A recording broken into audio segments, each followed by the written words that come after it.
Hello friends, family and other creatures of the sea, and welcome to a high level game on StarCraft 2. Today in the top left, spawning as our Blue Pearls player playing for Dragon Kaisi Gaming, it is going to be the one and only hero.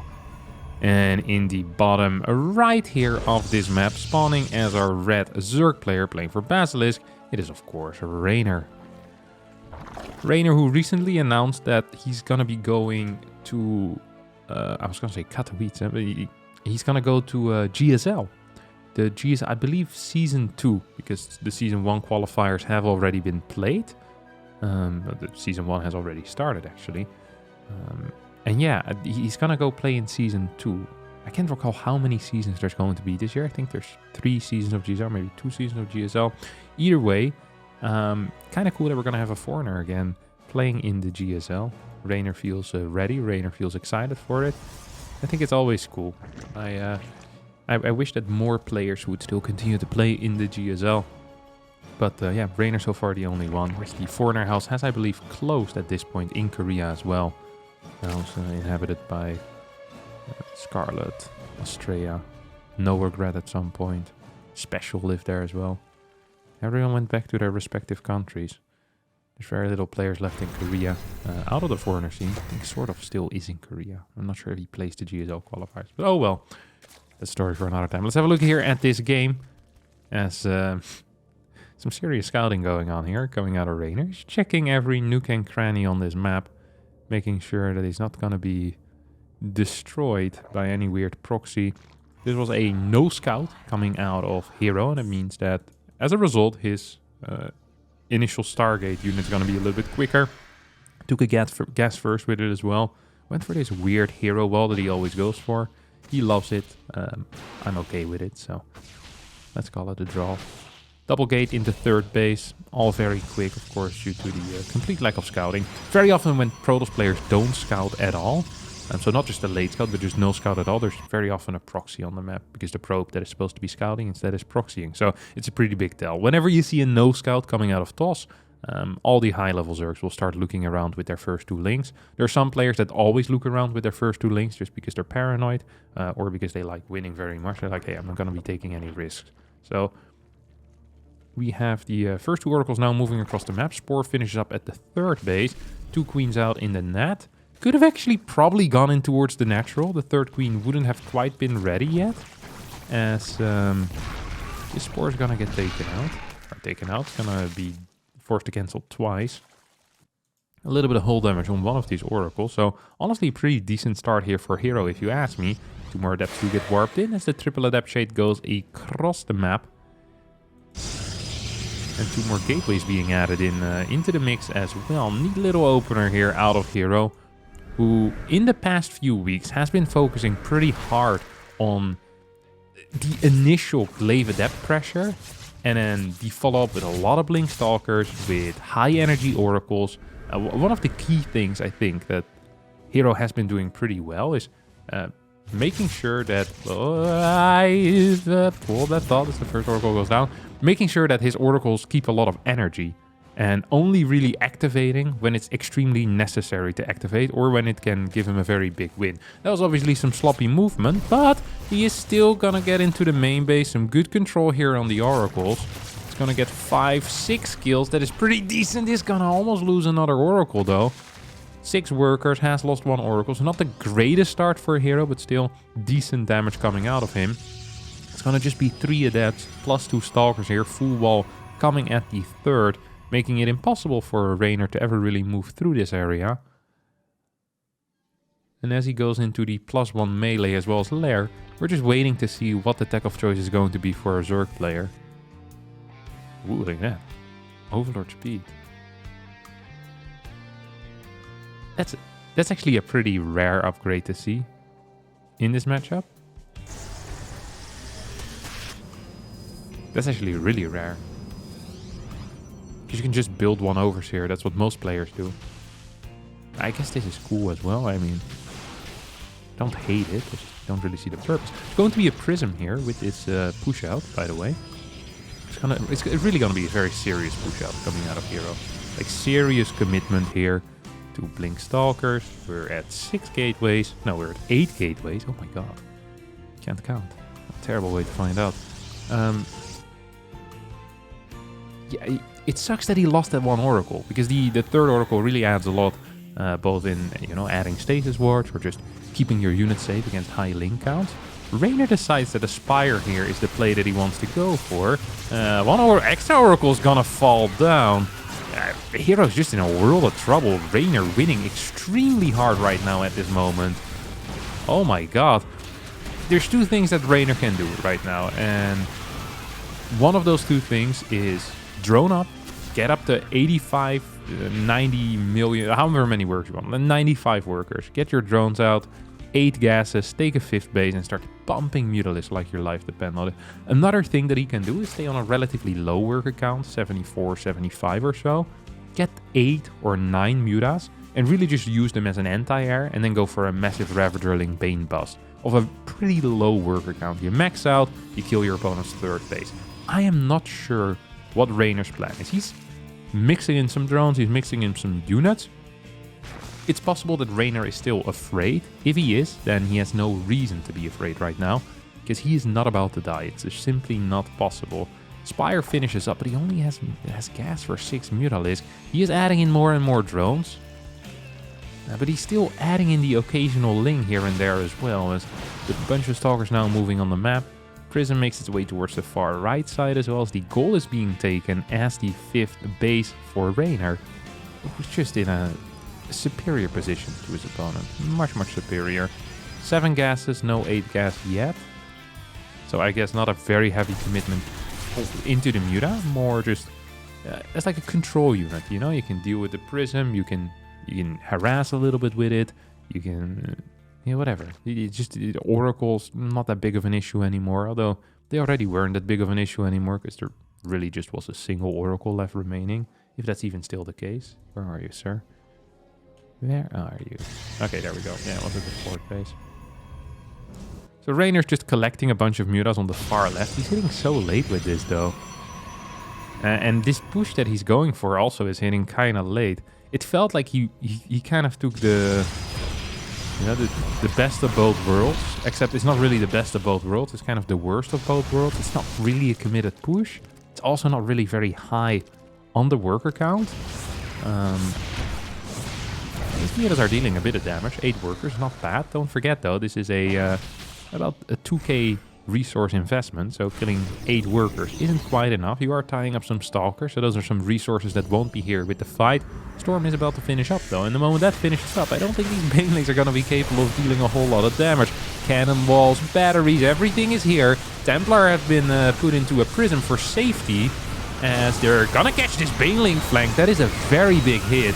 Those were a couple of big hits there coming out of Hero. At the same time, the Mutas once again try to hit a base that is undefended, but it's not really quite happening here with these Mutas, is it? Hero gets to survive, and now the Mutas just feel like they were a very big investment into something that didn't do very much. Reynor was in a phenomenal spot. He's still in a very playable position. He's probably still ahead even. The problem is just very simple, is that he invested a lot of resources into something aggressive that he also could have invested in more eco or in something much quicker, a faster hit, so to say. Especially given the fact that the Oracle count already was so low and the creep spread was pretty far out. So it's not like pure Ravagerling Bane wouldn't have been capable of doing what he did now. Just would have hit about a minute and a half earlier, which probably is something that you want. Reynor's still just running around with these links as he starts the Adrenal Glands. Greater Spire, no Ultra Cavern. He's going for range upgrades, no Carapace. Now it's going to get the Carapace, but no melee. First 2 carriers already on the way here for Hero, who has been getting more into those I don't really want to call it late game vibes, because Hero doesn't really play late game as some other players do. Like, he doesn't sit back, relax. Like, Hero just wants to max out with a really good army and then kill you, which is a fair way of playing StarCraft, by the way. I'm not criticizing that. I think that's a very solid way of playing. But he never really gets like a super late game army. He gets like a the early late game army, you know, the first phases of the camping fest that PvZ late game can become. And hero never really lets it get there. He likes being a bit more aggressive with those carriers. He still has a pretty decent force here. Templars helping out, making sure that nothing can get killed. This is one of these things that is really important, right? Is that if you have these Templars here, these movements with the Stalker Immortal, it's not as scary. Usually it's really scary because if you get surrounded by links, you die. However, here you can't really get surrounded by links because you cast one storm and you're fine. Reynor here trying to outspeed his opponent. Actually did work because hero's not really paying attention here at all. Templar in the back not helping out either. Can we get a couple of big storms? We get good enough storms. The Immortal count did drop. I wonder if this did anything at the same time. I don't think so. Reynor definitely looking a little bit faster than the opponent, but not working out despite the speed. First two Broodlords now on the way as well. Oh, but never mind. There's already two out. So these are the next two. They weren't the first one who found land. There's already people living there. These Broodlords show up like, oh my god, there's two of you already? It's unbelievable. That is crazy. Viper, Ultra Cannon, Broodlord into Ultras. That's the opposite way of how you usually see it. Usually you see a lot of map control kind of with these Ultras initially, and then going into Broodlords. But here we see the Broodlords as the first, you know, the first unit of choice. Makes defending often a little bit tricky. And also makes keeping map control a little bit tricky. Broodlords are just not very fast. That is something you always need to keep in mind. They're slow, they make it difficult to hold outside bases, and thus often Zerg players would like to get the Broodlords later because it makes it so hard to take these side bases. Two Mutas still just idling over here, could now get pulled back to deal with this Prism. Of course, we also have a decent Corruptor count that should be out at this point. Prism is going to snipe the Queen. Or well, the Prism doesn't do a whole lot. The Prism drops the Zealots that snipe the Queen. As we have hero clearing quite a bit of creep. This is a nice move. This is one of those moves in the later stages of the game that's really hard for Zerg to recover from, because you often don't have a high Queen count anymore. You often don't want to have a high Queen count. And these Stalkers, they can blink back, they can snipe. It's kind of scary to send everything there. Like, what if there's a couple of Stormers behind, you know? It's just one of these very frustrating moves. And hero here is just playing very simple StarCraft. He has three groups of units right now. He has the Zealot, he has the Prism, which managed to stay alive somehow, and then he has these Stalkers. And he doesn't really care about any of these spots at all. All he wants is for something good to happen in one out of the three. Just something that's okay. So either he kills some drones, he's okay with that, or he clears the creep. He's going to be fine with that. Or he gets the Prism in and forces the army back. Like, either way, it's very unlikely. Oh, hold that thought. Reynor actually takes a pretty good engagement. He's going to take out 3 Archons as well as a couple of Zealots here with just a pure hatchery tech army. Yeah, one of the things you should... Whoa. One more time. Hold that thought. Yeah. All that hero really cares about is not minerals right now. He cares very much about gas units. So losing a couple of Zealots here and there, really not the end of the world. He's really starting to build to a late game army that I earlier said hero usually doesn't get. Hate to see it. Well, you'd like to see it, but hate to be wrong. Queens have managed to push out on the map at least a little bit, which is impressive. Very often later on in the game, Zerg players are struggling with hotkeys. Trying to still have a Queen hotkey can be quite tricky. Hero's gonna give up a couple of probes. I think that is good. I'm not a huge fan of how he's doing it, because this is giving your opponent information that you're going into a lower worker count. And very often this also triggers the Zerg player then to go into a lower worker count. And indeed, immediately we see 4, 5, 6, 8 spores being added. That's -8 drones. So Reynor just kind of matching his opponent here. And saying, hey, I need more static D, but also I want more army supply. He does add 3 more drones, but still the point stands. This is why I always much prefer killing your own workers over letting your opponent do it. It's kind of a lazy play that really has no value. Like showing your opponent that's what you're doing. Unless you're giving up 12 workers, then you just build 20 more. It's like a double trick kind of. Ooh. We have a bit of an engagement here as... Lightning Cloud being casted on those Archons. They are struggling though. Corruptors from the side. I feel like they can just go in. I think Reynor actually is being way too patient, way too passive here with the Corruptors. He's gonna run away once more. There was 4 carriers and 1 Archon left. Okay, It felt to me like that there was something there. Doesn't have infestors though. Has he built any yet? He has built none. And very often against these types of armies, starting with a Fungal is a great way of ensuring a good fight. That is actually one of the only ways that Zerg usually gets good fights. It's by getting a big Fungal on. As here we have hero kind of just kiting away, and none of the Zerg army quick enough to really find it. Okay, Corruptor splits are meh. A lot of those Corruptors in the orange. We have a blink in forward, as more and more Corruptors now are falling in the deep orange, the early red. Reynor loses a base. Hero takes the gold. It's practically, I don't want to say practically mined out, but it's not as healthy as it once was, that base. But Hero sees with the Prism that there's no base on the far right. So this one, I mean, this is a fine one to take. Gas hasn't actually been mined there very much either. This bad boy at the bottom side just got taken out. Here comes Hero's gonna blink forward. Very aggressive, very decisive. A risky move, and a move that doesn't entirely work out, but he doesn't lose a large portion of his army. So I'm okay with all of this. I am actually completely fine with him blinking in there, losing 10 Stalkers, killing 3 Broodlords. Yeah, that's an okay trade, especially if you're outmining your opponent, you have a larger bank. As the Mothership now is on the way as well. The next question we have is, how is it going to be used? We often see Motherships being used separate from the main army. Here come the Fungals, and this really changes the way that the Protoss needs to move. I can't state that enough. I think he wants to recall, but this is such an awkward fight. Fungals slowing down that army, make movement, make micros so much harder, and we see a phenomenal fight here just because of those Fungals. Hero a little bit sloppy, as is this getting spotted? Just straight up, yeah. At least a little bit getting spotted. Stalker count, what are we at? 26 Stalkers. Not all of those over here. I think those are 14 Stalkers. And there's a couple more here as well. Storm's actually really blanketing that army. Holy crap. Broodlord's going to continue pushing, which maybe, I mean, it's maybe allowed. I'm not sure. Corruptor's low, Broodlord's low. What you really need is queens to transfuse, but there's currently 0 queens out on the map. That means he's going to need to wait until all those units regenerate. That can take a very long time. As you can see here, it's like 1 health every freaking 4 seconds or something, every 3 seconds. I'm not actually sure what the regeneration rate of these units is. But it's freaking slow, that's all I do know. Muta's finally going to get cleaned up. Honestly, Hero doing Reynor a favor. That's supply that he could have been using into units that could do something in this game. These Mutas were idling there for a very long time.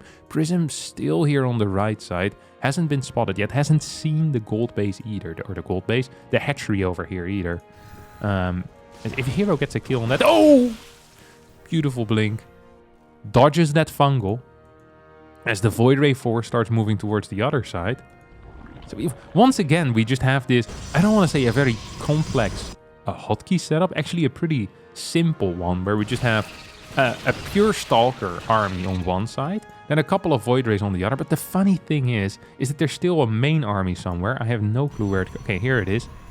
And it could also head somewhere at the same time. This was a really bad fight for Hero. Holy crap. Who's still ahead in resources lost? Now gonna get his Void Ray skilled as well, and his Mothership also seems to be down to die. So we go down together. Seems to be the motto here for these Protoss units, as Hero's just going to continue rallying Void Rays into the Corruptors.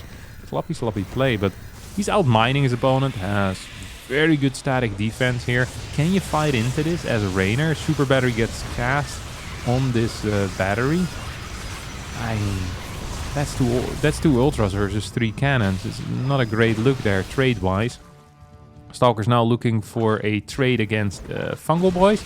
Are gonna get, I think, 2 Infestors, loses 6-7 Stalkers. Once again, Hero really almost careless here is what I want to say with these trades. Reynor picks up that Mothership. There goes your money. As DT's being added in, now start morphing into an Archon right in the face of danger. Tempest out in the sky as well. This is a very complete army here for Hero, who I think he's looking for a blink forward. I think he might almost have it. I think one more big Stalker Warp in, and he can blink in here. He can start killing these. I think Reynor's overstepping. I think Reynor's definitely overstepping. Fungals are almost gone. That is -3 for Broodlords. 2 Tempest in the back still helping out as well. He can blink forward another time. Can he? With the Ultras there, perhaps not. With the Tempest though, with the Carriers, these Broodlords are practically useless. New Broods need to be built. The problem is that the gas count is practically non-existent here for our Italian Zerg player, who doesn't have a hatchery here, so can't really start mining a lot of gas. Right now is mining from 2 extractors. Soon a third. Needs to take this 4th one as well, but his mineral count also isn't brilliant. We have hero, who just has a... First of all, I think just a better army at this point. We're looking at only 4 Brutes against 5 Tempest.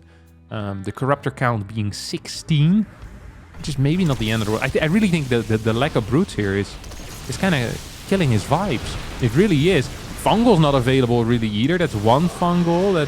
That's really gonna be it, no? Do we have any other Fungals? I don't think so. I'm clicking them. Maybe 1 more.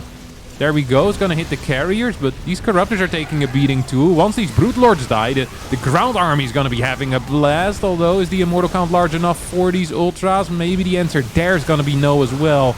As Reynor's gonna push through with the Ultras. Corruptor still in the sky. Does feel scary. It is such a tough balance to walk here for Reynor. If he doesn't have enough sky, if he doesn't have enough anti-air, he dies. If he doesn't have enough anti-ground, he dies. He does seem to have the perfect balance though, and cleans up this army in an absolutely phenomenal engagement.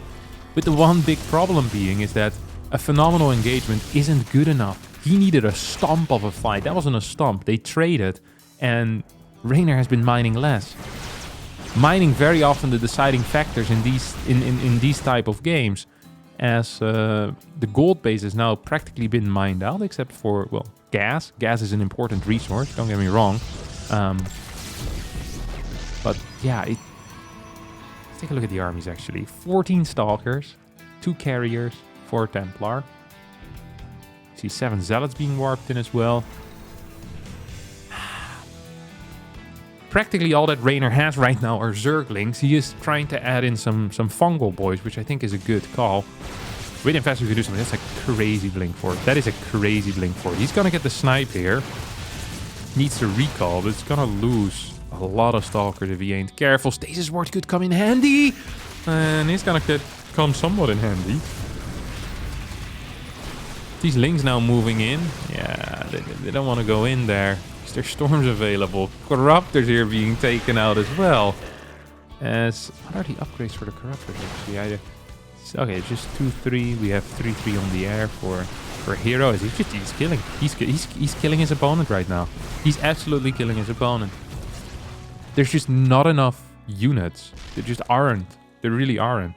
I mean, Pure Link can't do anything, especially because the game is so is focused in such a compact way, where it makes it really easy for hero to respond to threats, because he only needs to be in one place at the same time, really, and that's the right side. This is a cute move.